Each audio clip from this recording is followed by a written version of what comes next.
থরে থরে সাজানো তরমুজ। মুন্সিগঞ্জের মুক্তারপুরে বিশাল হাট জুড়ে বসেছে তরমুজের মেলা। সপ্তাহ ব্যবধানে দাম অর্ধেকে নেমে যাওয়ায় সস্তায় তরমুজ কিনতে ভিড় বেড়েছে পাইকারদের। 10 থেকে 12 কেজি ওজনের তরমুজ বিক্রি হচ্ছে 200 থেকে 250 টাকায়, আর 2 থেকে 3 কেজি ওজনের ছোট তরমুজের দাম মাত্র 30 টাকা। আড়তদাররা বলছেন, শিলাবৃষ্টির শঙ্কায় তরমুজ আগেভাগেই তোলা হয়েছে, এজন্য সরবরাহ বেশি। আগে 150 ছিল, এবার মাছগান্দা 100 হয়েছে, ওখানে এইটা 70 টাকা হয়েছে।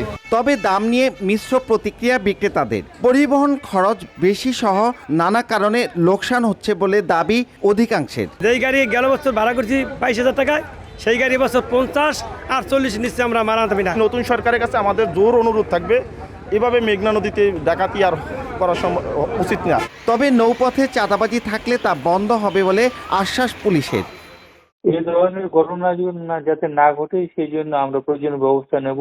ওখানে কোনো রকমের দস্যুতা অথবা চাঁদাবাজি করতে দেওয়া হবে না। কৃষি বিভাগের তথ্য মতে সারা দেশে এবার 38 লাখ মেট্রিক টন তরমুজ উৎপাদনের লক্ষ্যমাত্রা রয়েছে।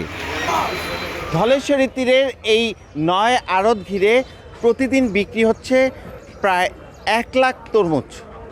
মুন্সিগঞ্জের মুক্তারপুর থেকে নাসির উদ্দিন উজ্জ্বল, সময় সংবাদ।